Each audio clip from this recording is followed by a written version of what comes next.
चलो फिर हम लोग देखेंगे इलेक्ट्रोफिलिक सब्स्टिट्यूशन रिएक्शन के बारे में।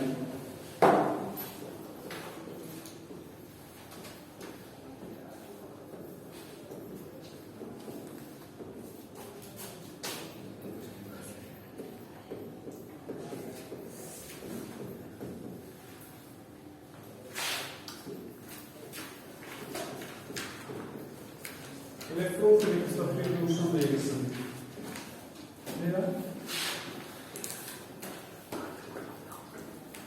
type of substitution reaction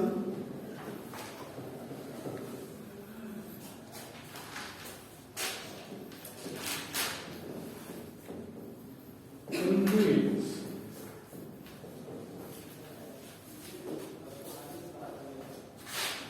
electrophile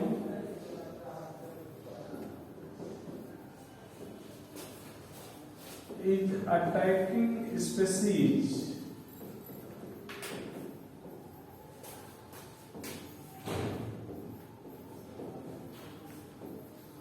of rate determined step.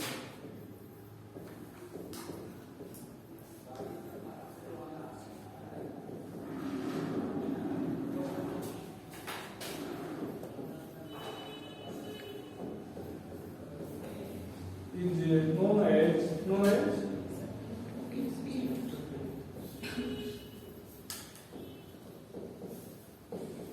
electrophilic substitution reaction.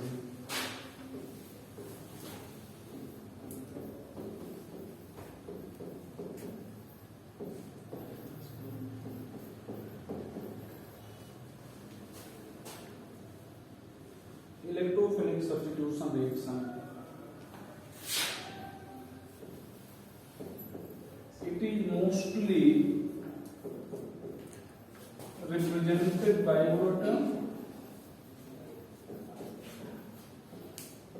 Represented by benzene ring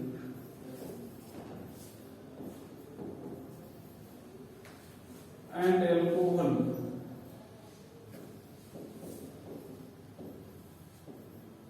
यहाँ पर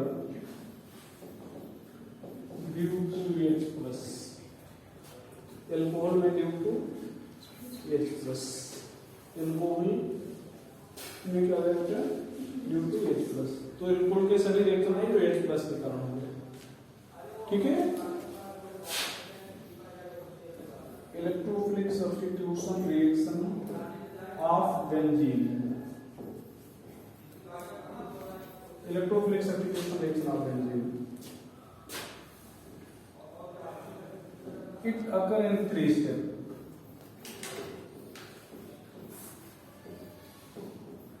Occur in 3 steps. Step 1. In this step,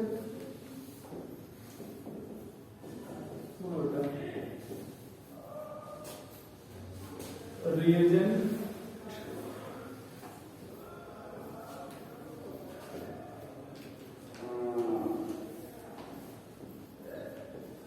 converts into mono electrophile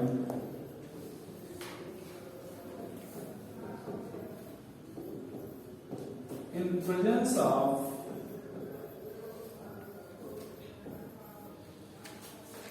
one of the following Lewis agent.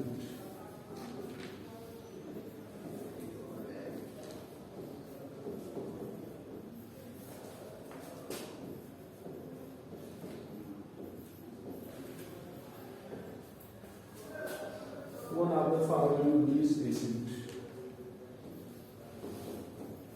like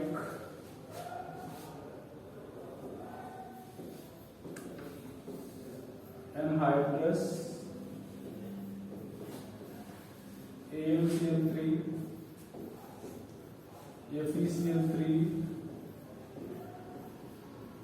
SnCl4, ZnCl2 iron VF3I2। ये कोई ना कोई एक Lewis acid जरूर होगा।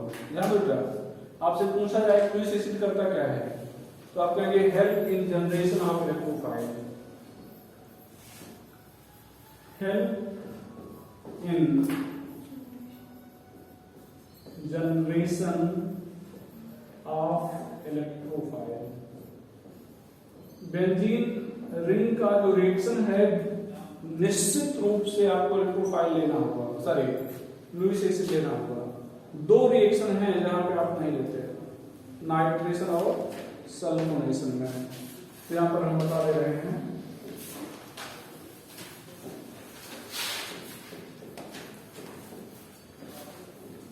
Nitration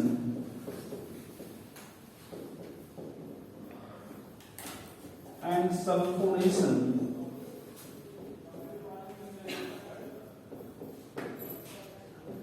of benzene ring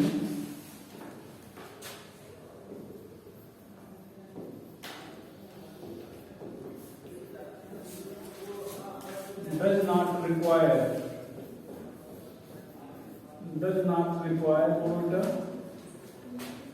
Lewis acid. यही दो रिएक्शन है जहां पर लुईस एसिड की जरूरत नहीं पड़ेगी। बाकी आप कोई भी रिएक्शन बेंजीन रिंग का लिखोगे तो लुईस एसिड की जरूरत पड़ेगी ही। ठीक है, तो अभी आपने क्या लिखा है, स्टेप 1 लिखा है ना, step 2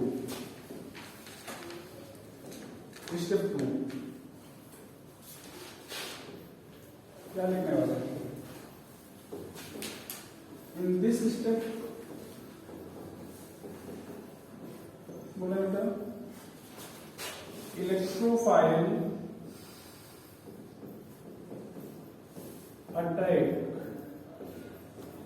on benzene ring, electrophile attack on benzene ring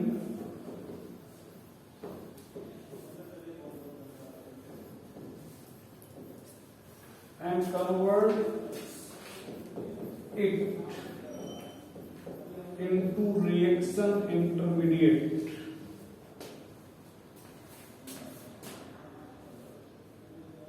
एरिनियम ion.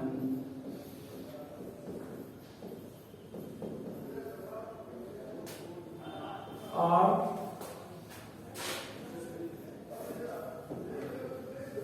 Sigma complex, or Wheland intermediate. Sigma complex पूछा जा चुका है, ठीक है। किसका रिएक्शन इंटरमीडिएट क्या होता है, ऑप्शन में था सिग्मा कॉम्प्लेक्स। बेंजीन को एरीन भी कहते हैं, इसलिए एरिनियम आयन उसी से हो जाएगा, ठीक है।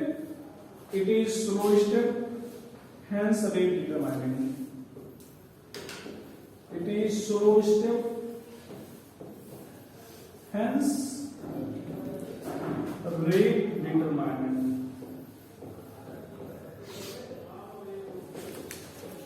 ये स्लो स्टेप होता है, इसलिए रेट को डिटरमाइन करता है, ठीक है। Step 3,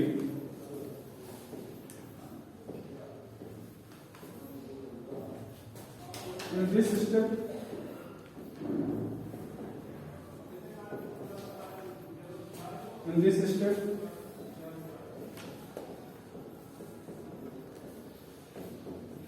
uranium ion losses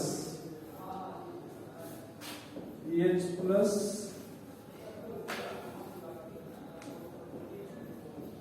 and converts into product, losses H plus and convert into product, ठीक है। यहाँ पर ध्यान दो, हो गया। अब एग्जाम्पल देखा जाए, ध्यान दीजिएगा बेटा, ध्यान दीजिएगा। ये एक रिएक्शन लिख रहे हैं,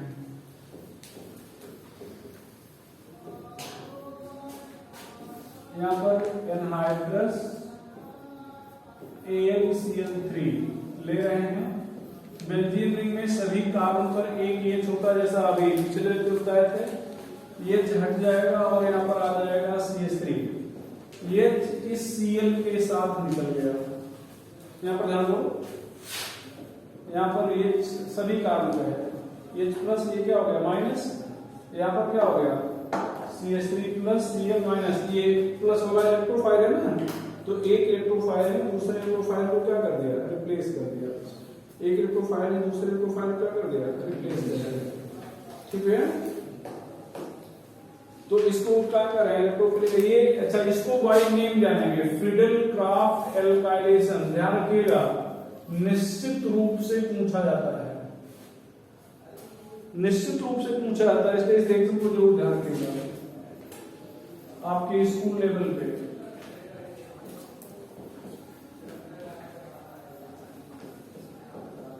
इस रिएक्शन क्या कर रहे हैं, फ्रीडल क्राफ्ट एल्काइलेशन। लैंग्वेज में बोलना है, जैसे लैंग्वेज में एक्सप्लेन करना है, क्या बोलोगे, when benzene ring is treated with alkyl halide, alkyl in presence of anhydrous AlCl3, alkyl benzene is obtained। अब जरूरत है मेरे साथ CH3 लो, C2H5 ले लोगे तो यहाँ C2H5 आ जाएगा, कोई दूसरा एल्किल ग्रुप ले लोगे, दूसरा एल्किल ग्रुप आ जाएगा। तो फ्रीडल क्राफ्ट एल्काइलेशन, एल्काइलेशन लिखे हो ना, मतलब एल्किल ग्रुप का जुड़ना, तो जरूर है कोई मेथिल ग्रुप जुड़े। बात क्लियर हो रही है ना, तो कोई भी यहाँ पर RH ले लो, यहाँ पर R जुड़ जाएगा। बात क्लियर, इसके मैकेनिज्म देखो, याद रखिएगा Friedel craft alkylation mechanism.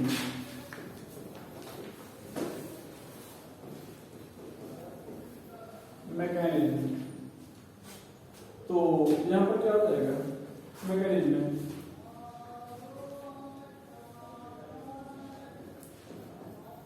Step 1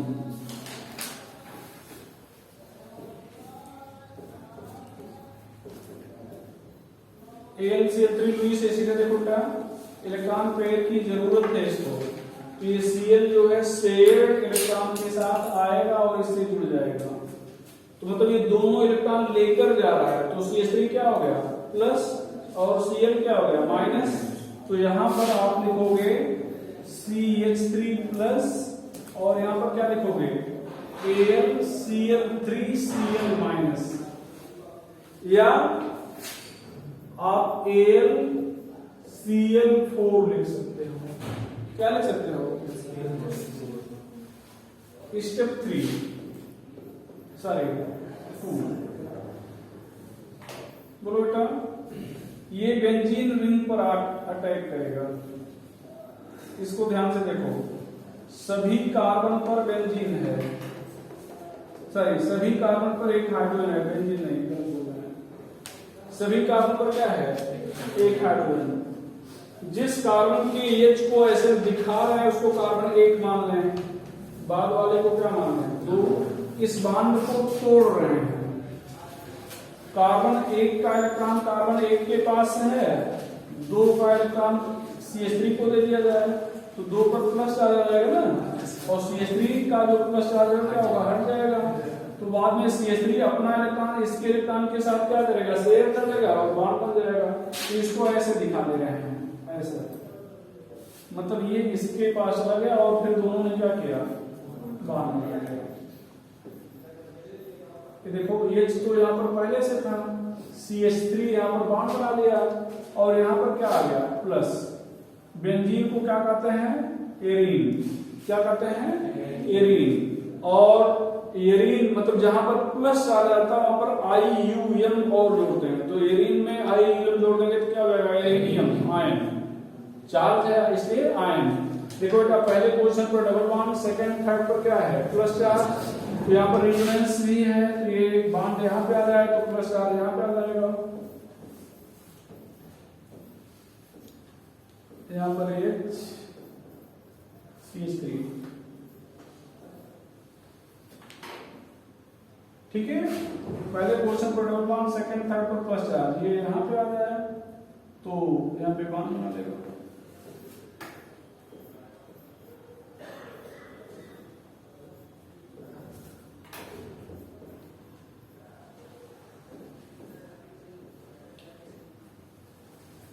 ठीक है, और यहाँ पर ध्यान दो, ये स्लो स्टेप है, स्लो स्टेप जो भी होगा वो रेट को डिटरमाइन करेगा।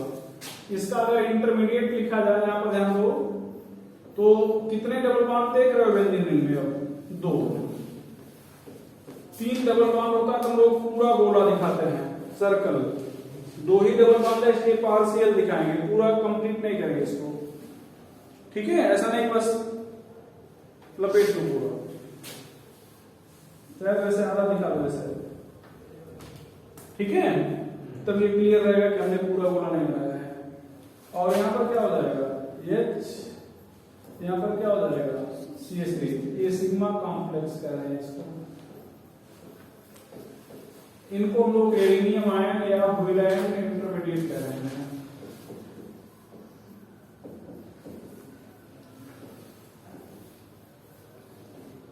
व्हिलाइन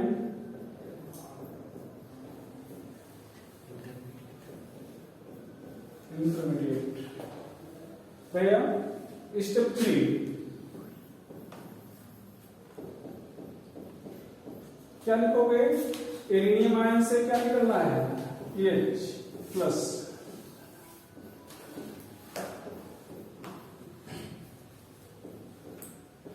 ये ध्यान दो, यहाँ पर AlCl3, Cl माइनस था, ये Cl माइनस अपना काम किसको दे देगा? H को।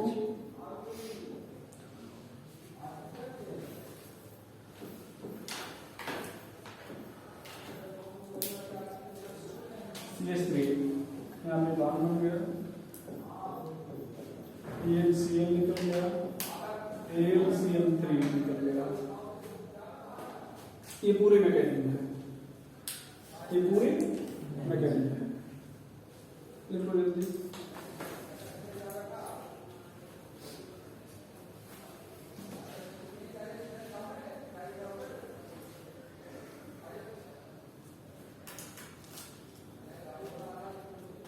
ठीक है, अच्छा लिखो फिर जल्दी बताएं।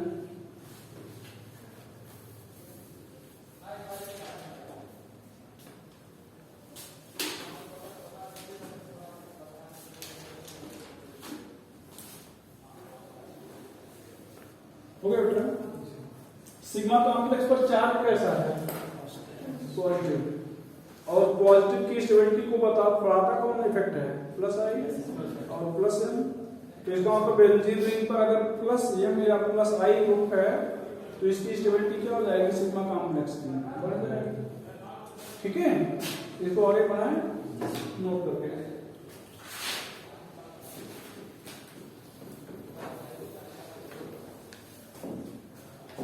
स्टेबिलिटी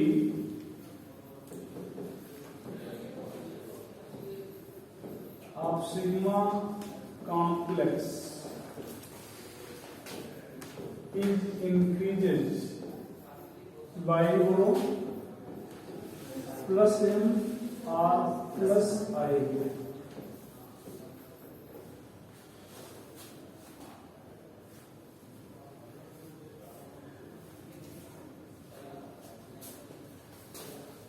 Question: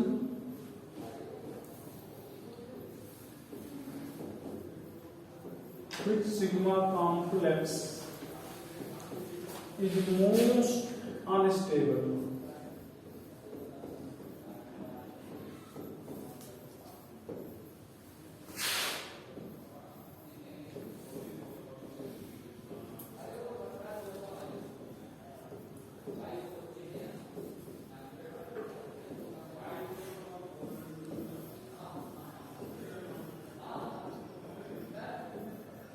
यहाँ पर क्या हो जाएगा?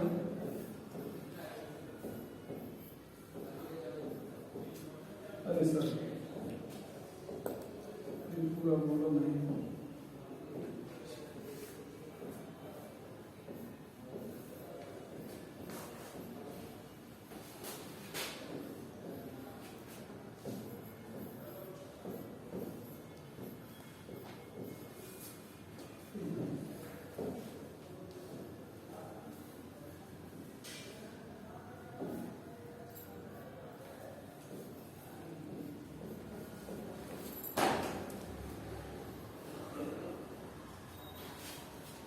बताओ।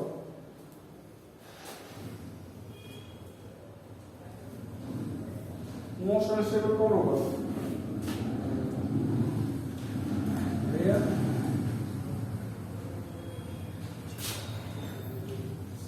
माइनस एम है, माइनस। मोस्ट स्टेबल कौन होगा? जिसमें प्लस एम होगा। अब सभी प्लस एम है तो जिसमें प्लस एम पावर ज्यादा होगी, किसकी ज्यादा होगी? Most stable, most unstable. चलो बेटा यहाँ पर नाइट्रेशन देखें बेंजीन का। नाइट्रेशन ध्यान दो, जब भी बेंजीन का नाइट्रेशन कहा जाएगा, ध्यान रखिएगा, तो हमेशा नाइट्रेशन के लिए आप क्या लोगे? Concentrate HNO3। और क्या लोगे बेटा? Concentrate H2SO4। ये नाइट्रेटिंग मिक्सचर है, हमेशा ये लोगे। जब भी नाइट्रेशन की बात होगी, इन दोनों के रिएक्शन से आपको NO2+ मिल जाएगा। क्या मिल जाएगा? इसको आप अटैकिंग स्पीसीज या रिएक्टिंग स्पीसीज कहेंगे। और यहां से क्या हो जाएगा? H+ हट जाएगा, वहां पर क्या आ जाएगा? बस नाइट्रेशन कहा जाए, हमेशा आप हमेशा ये मिक्सचर लोगे। तो क्या जोड़ोगे? यहां पर कुछ जुड़ा था, अगर यहाँ CH3 पहले से जुड़ा होता तब क्या करते हैं? CH3 कैसा ग्रुप है? Plus M. तो प्लस एम क्या करते हैं? आर्थो और पैरा पे भेजते हैं। तो यही NO2 जुड़ता, लेकिन एक बार आर्थो पे और एक बार यहाँ पर NO2 मान लो पहले से जुड़ा है, फिर इसी मिक्सचर से ट्रीट कर रहे हो तो फिर NO2 जुड़ेगा, लेकिन ये माइनस एम है तो कहां पे जुड़ेगा? मेटा। कहां जुड़ेगा? मेटा। बात समझ ना? जब भी नाइट्रेशन कहा जाएगा आप हमेशा ये मिक्सचर लेंगे। एक बार, दो बार पूछा गया, एक बार AI ट्रिपल में जो इंजीनियरिंग एग्जाम पहले होता था, एक बार CBSE PMT में। कंसंट्रेट HNO3 यहाँ पर किस तरह से एक्ट कर रहा है? हम ऑप्शन दे रहे हैं, acid, base, oxidising agent, reducing agent.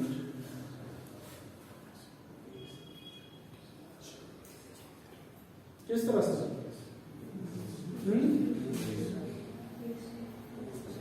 क्यों बेस की तरह? भैया आपको आंसर टाइप सही देता है।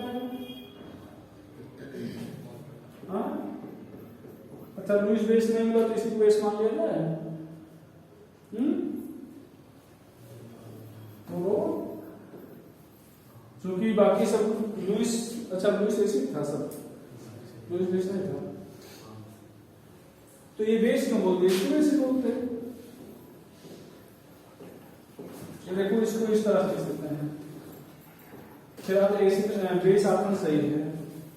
यहाँ पर ध्यान रखना, ये OH माइनस हो गया, यहाँ पर NO2+, यहाँ पर H+, जो H2SO4 है, H2SO4 HNO3 से स्ट्रॉन्ग एसिड है, ठीक है, तो इसलिए OH कहां से निकलेगा? HNO3 से, तो ये NO2+ हो गया और ये HSO4- हो गया। अब यहां से देखो, यहां इस बेंजीन रिंग से जो H+ NO2 रिप्लेस करेगा, यहां पर H+ आना चाहिए ना, तो H+ बाद में किससे जुड़ जाएगा? HSO4- से, बाद में H2SO4 बन जाएगा। तो नाइट्रेशन के लिए हमेशा यही लेंगे। कंसंट्रेट HNO3 किस तरह से एक्ट करेगा? बेस की तरह। ये रिएक्शन इस तरह से होगा, एक्सप्लेन कर रहे हो क्यों बेस की तरह एक्ट कर रहा है, ठीक है। चलो इसको ऊपर कर दे। सल्फोनेशन, आपको बताया गया था कि नाइट्रेशन और सल्फोनेशन में लुईस एसिड की रिक्वायरमेंट नहीं है, ये बेंजीन रिंग है। यहां पर ध्यान रखना, ये फ्यूमिंग H2SO4 लेते हैं। फ्यूम का क्या मतलब होता है? फ्यूम का क्या मतलब होता है? धुआं। किसका? यहां पर कंसंट्रेट H2SO4 और SO3 का मिक्सचर ले रहे हैं हम लोग। कंसंट्रेट H2O4 और SO3 का क्या ले रहे हैं? मिक्सचर। तो concentrate H2SO4 with fumes of SO3 का धुआं, यहां से H+ निकलेगा जो SO3 से जुड़ जाएगा, ठीक है, तो यहाँ पर SO3H बन जाएगा प्लस के रूप में। ये रिएक्टिंग स्पीसीज है या अटैकिंग स्पीसीज है? ये रिएक्टिंग स्पीसीज अटैक करेगा कहाँ पे? बेंजीन रिंग पर। तो यहाँ पर क्या रहेगा बेटा, क्या आ गया वो SO3H, इसको बेंजीन सल्फोनिक एसिड कहेंगे।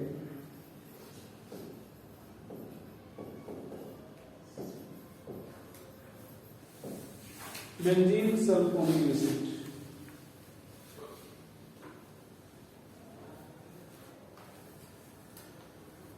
ठीक है, बेंजीन सल्फोनिक एसिड। तो देखो यहाँ पर लुईस एसिड की जरूरत नहीं पड़ी, ना तो नाइट्रेशन में पड़ी ना तो सल्फोनेशन में। बेंजीन रिंग के पास पाई बॉन्ड है फिर भी एडिशन रिएक्शन नहीं देता, क्यों? आप कहेंगे एरोमेटिसिटी खत्म हो जाएगी, इससे स्टेबिलिटी क्या हो जाएगी, कम हो जाएगी। तो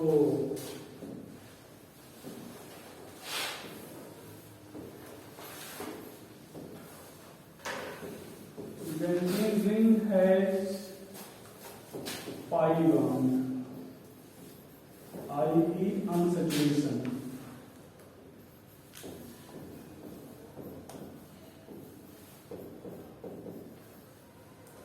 Then Y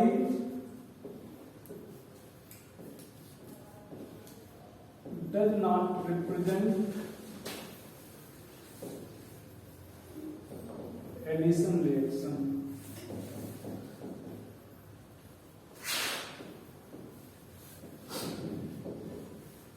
Equation है, तो क्या बताएंगे? Benzene ring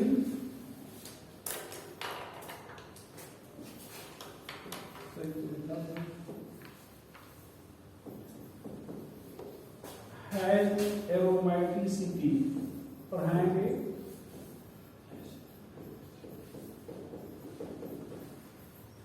so it is stable.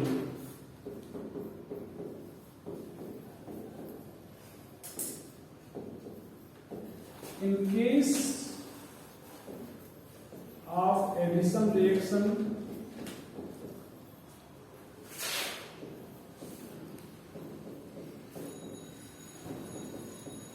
its aromaticity is lost, i.e. stability decreases.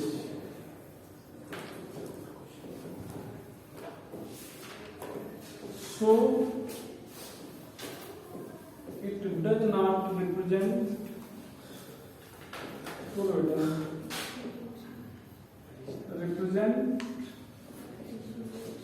addition reactions.